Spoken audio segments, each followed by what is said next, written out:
Good morning, Sarvodaya, नमस्कार my dear बच्चों, my dear student. In today's class, I'm going to teach you English from the book of First Flight, chapter number 3 से आपके book का 5वां number poem, 5th number poem, that is the ball poem. इस ball की कहानी सुनेंगे.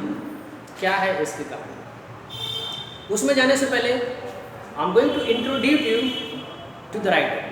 Writer से आपका इंट्रोडक्शन करा दे माय डियर. बताया जाता है कि जॉन बेरीमैन इसके प्रेजेंट राइटर है जिनका जन्म अमेरिका में हुआ था. He was an American writer and he wrote several of books, several of poems, several of story in his life, and even he was awarded a Pulitzer Award in the field of poetry. Poetry के क्षेत्र में उनको Pulitzer award भी American government के द्वारा दिया गया था. इन 19 उनकी जन्म हुई थी, बताया जा रहा है. He was born on 25 of October in 1914 in United States of America and had passed away in 7 January 1972. Right? कितने में? चलते हैं पोयम में. पोयम की थीम की बात कर रहे हैं. इस पोयम में आपको पढ़ना है एक छोटे बच्चे की, एक यंग बच्चे की कहानी जिसका इमोशंस एक बॉल के साथ जुड़ा होता है. जब उसका बॉल खेलते खेलते गुम हो जाता है, पानी में चला जाता है, गहरी पानी में चला जाता है. और जब वो पानी में चला जाता है तो समझ लीजिए गुम ही हो जाता है. बच्चा पानी में तैर कर जा नहीं सकता है बॉल, इसलिए वो किनारे में बैठकर बहुत गहरी चिंता में डूब जाता है. उसकी चिंतामग्न स्थिति को देखकर राइटर उसको समझाने की कोशिश करते हैं, लेकिन फिर छोड़ देते हैं. कहते हैं कि बच्चा इतना सदमे में है, इतना दुखी है बॉल के जाने के बाद कि उसको समझाना बहुत मुश्किल काम है. वो राइटर कहते हैं कि बच्चा धीरे धीरे रिकवर करना सीख जाए.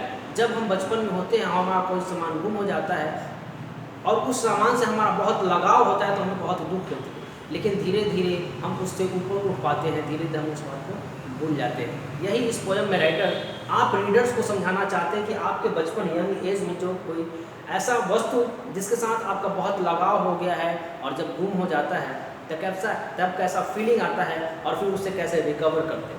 वैसे कहने वाले ने कहा है कि किसी वस्तु प्राणी को इतना प्यार, इतना लगाव ना लगाएं कि उसके गुम हो जाने पर, उससे खो जाने पर आपको बहुत तकलीफ हो. चलते हैं पोएम में लाइन बाय लाइन. यहाँ देख सकते हैं, यहाँ लिखा हुआ है बॉय लॉसेस अ बॉल. एक बच्चा जिसकी बॉल गुम हो जाती है और वो बहुत अपसेट हो जाता है. He was very upset but a ball doesn't cost much. जबकि एक बॉल की कीमत बहुत ज़्यादा नहीं होती है, फिर भी वो बच्चा बहुत दुखी हो जाता है और ना ही दूसरा बॉल खरीदना मुश्किल होता है. दूसरा बॉल भी बहुत आसानी से खरीदा जा सकता है. ये बात वो बच्चा जानता है, हम भी जानते हैं. फिर भी why the boy is so upset. फिर भी वो बच्चा जानता है कि दूसरा बॉल खरीदना आसान है, लेकिन फिर भी वो बच्चा इतना दुखी क्यों है? क्योंकि उसका इमोशन उस बॉल से जुड़ा हुआ है. लेसन को आगे पढ़ेंगे तब आपको पता चलेगा कि उसका इमोशन किस तरह से उस बॉल से जुड़ा हुआ है. चलते हैं आगे लेसन में. Sorry,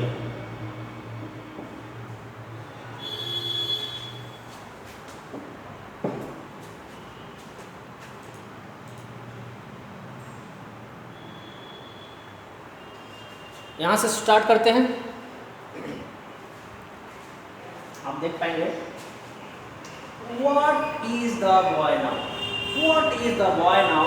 And who has lost his ball? What is he do? He is to do. I saw it go merrily bouncing down the street and then merrily over there. It is in the water. अब क्या है ये इस पहले paragraph से writer जो poet है इसके कौन है पोएट? John Berryman. कहते हैं कि वो बच्चा अब क्या करेगा.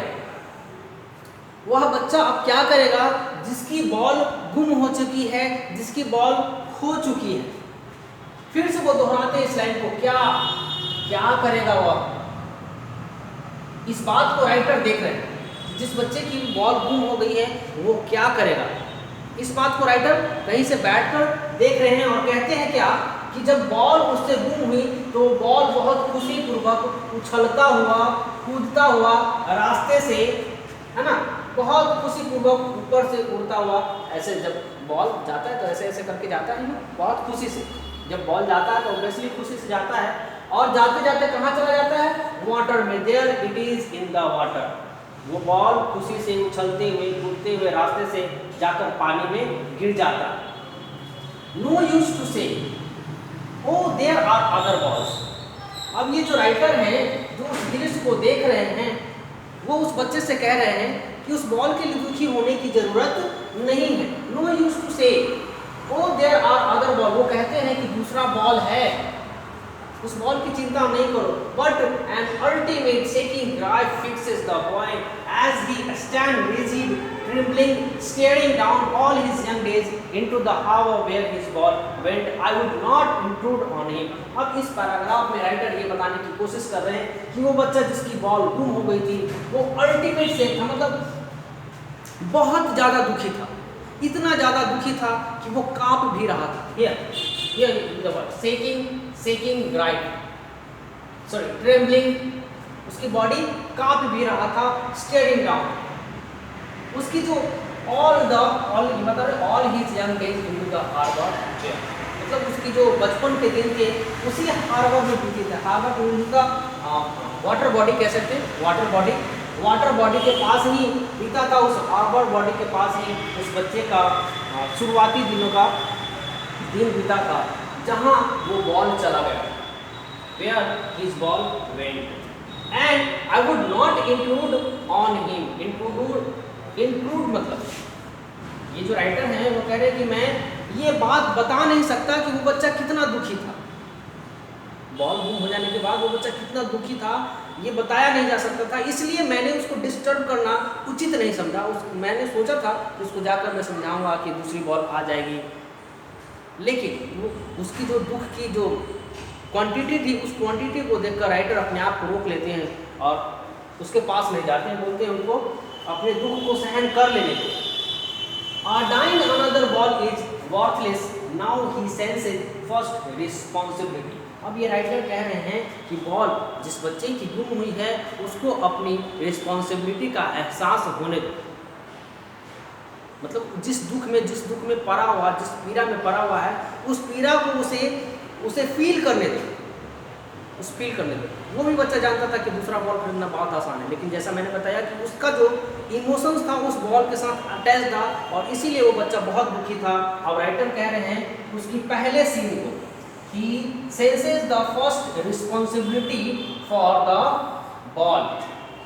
वो अपने जीवन के सबसे पहले रिस्पॉन्सिबिलिटी को महसूस कर रहा था कि मेरे से मेरा बॉल गुम हो गया, राइट। अब यहाँ बता रहा है in a world of possession people will take balls, ball will be lost always little boy. अब ये कह रहा है इस लाइन में कि इस दुनिया में आपके पास बहुत सारे ऐसे अधिकार हैं, हमारे पास, बच्चों के पास, बड़े लोगों के पास बहुत सारे अधिकार हैं। उस अधिकार में से ये दुनिया के जो लोग हैं कुछ छीन लेते हैं। The people will take balls, इस बॉल्स को आप अधिकार के तौर पर कह सकते हैं या थिंग्स के तौर पर कह सकते हैं। आपके पास ऐसी ऐसी वस्तुएं आएंगी जिसको दुनिया वाले छीन लेंगे या मांग लेंगे, जो आपका बहुत प्रिय होगा। तब आप कैसे रिएक्ट करेंगे, तब आपका इमोशंस कैसा होगा। यही बात राइटर बच्चों को समझाने की कोशिश करें। Ball will be lost always, मतलब जो आपका थिंग्स है वो हमेशा लॉस्ट होते रहेगा किसी न किसी वे में। उस बच्चे को समझाने की कोशिश करें, तब आप कैसे रिएक्ट करेंगे, आगे चलते हैं।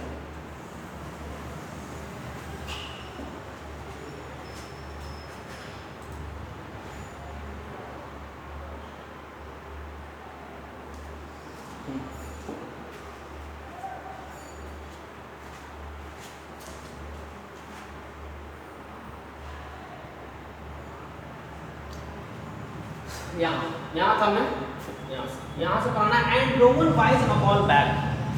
अब कह रहा है कि आपका वो रिस्पॉन्सिबिलिटी, आपका वो थिंग्स, जैसा मैंने बताया बॉल को आप किसी थिंग्स के जोड़ सकते हैं, वैसा थिंग्स जो किसी इंसान ने आपसे छीन लिया या मांग लिया, तब आप उसको वापस कैसे लेके आएंगे,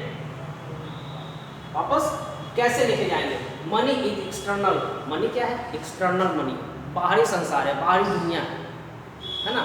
ये मान लिया ये पेन गुम हो गया, तो इससे हमारे पास अगर पैसा है तो इससे हम दूसरा खरीद लेते हैं, लेकिन हमारा इससे बहुत ज़्यादा अटैचमेंट होता है। आई लव हर बिकॉज मेरे पिताजी ने इसको मुझे बर्थडे पे गिफ्ट किया, तो ये मेरे लिए बहुत स्पेशल हो जाता है, इसके साथ मेरा बहुत लगाव हो जाता है। और जब कोई मेरा फ्रेंड ये छीन लेता है या मांग लेता है या टूट जाता है तो गुम हो जाता है, तो बहुत दुख होता है कि मेरे पिताजी का द्वारा दिया हुआ सबसे प्यारा गिफ्ट गुम हो गया या छीन लिया गया या मांग लिया गया। वही कंडीशन इस बच्चे की है। इसीलिए राइटर कहते हैं कि मनी तो एक्सटर्नल है, मनी एक्सटर्नल है, बट जो फीलिंग है वो इंटरनल है, जो फीलिंग है वो इंटरनल है। इसको कैसे शेयर किया जाए?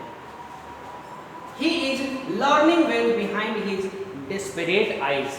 इस लाइन में कह रहे हैं राइटर कि वो जो लड़का जिसकी बॉल गुम हुई है वो सीख रहा है, अपने आंखों के पीछे जो उसका दिमाग है, उसके आंखों के पीछे जो उसका दिमाग है उसमें ये आइडिया चल रहा है, वो सीख रहा है कि जब कोई सबसे प्यारी वस्तु गुम हो जाए तब उससे रिकवर कैसे करते हैं, उसके लिए रिस्पॉन्सिबल कैसे बनते हैं। वो बच्चा अब सीख रहा है उस एज में।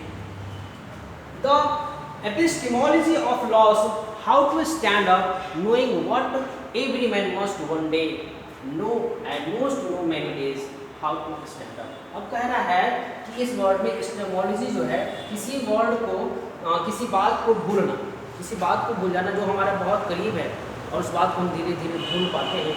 यही बात ये राइटर कहना चाहते हैं कि वैसा लॉस जिसको हम धीरे धीरे भूल पाते हैं और भूलने के बाद उस इंसान को पता होता है हाउ टू स्टैंड अप, मतलब अपने पुराने जीवन में, नॉर्मल जीवन में कैसे स्टैंड अप हो पाते हैं। वही what every man must one day know. अब कह रहा है कि ये बच्चा ये भी जान जाएगा धीरे धीरे कि हर एक इंसान जिसकी कोई वस्तु लॉस हो जाती है वो धीरे धीरे कैसे गेन करता है अपने नॉर्मल डे को, ये भी उसे एक दिन पता चल जाएगा। And most know many days, most know many days how to stand up. और सब लोग ये बात आसानी से, जैसे जैसे इसकी उम्र बढ़ती है, जैसे जैसे उसके एक्सपीरियंस बढ़ते हैं, जैसे जैसे उसको सोचने का क्राइटेरिया बढ़ता है, वैसे वैसे वो लॉसेस को वियर करना समझ जाता है, लॉसेस को वियर करना समझ जाता है ना। और यही बात राइटर बताने की कोशिश करें कि जैसे जैसे उसकी एज बढ़ती है वो लॉसेस को बियर करना समझ जाता है और फिर अपने आप को उठा लेता है, मतलब अपने नॉर्मल लाइफ में जीने लगता है। इस पोयम से राइटर आप रीडर्स को ये बताना चाह रहे हैं कि कैसे रिस्पॉन्सिबल बनते हैं, कैसे रिस्पॉन्सिबल बनते हैं जब हमारा कोई सामान जो बहुत प्यारा हो वो गुम हो जाता है तो हम कितना दुखी हो पाते हैं, कितना दुखी होते हैं, और फिर उससे कैसे कैसे रिकवरी करते हैं। कोई सिखाता नहीं है, हमें अपने जीवन के एक्सपीरियंस से ही सीखना पड़ता है। हमारे लॉसेस के ऊपर उठने का हमारा एक्सपीरियंस है हमें सिखाता है। I hope you can you would get the lesson very well. After all, you will be sent the question answer of this lesson in the next class. तब तक घर में रहिए सुरक्षित। Goodbye, see you in the next video.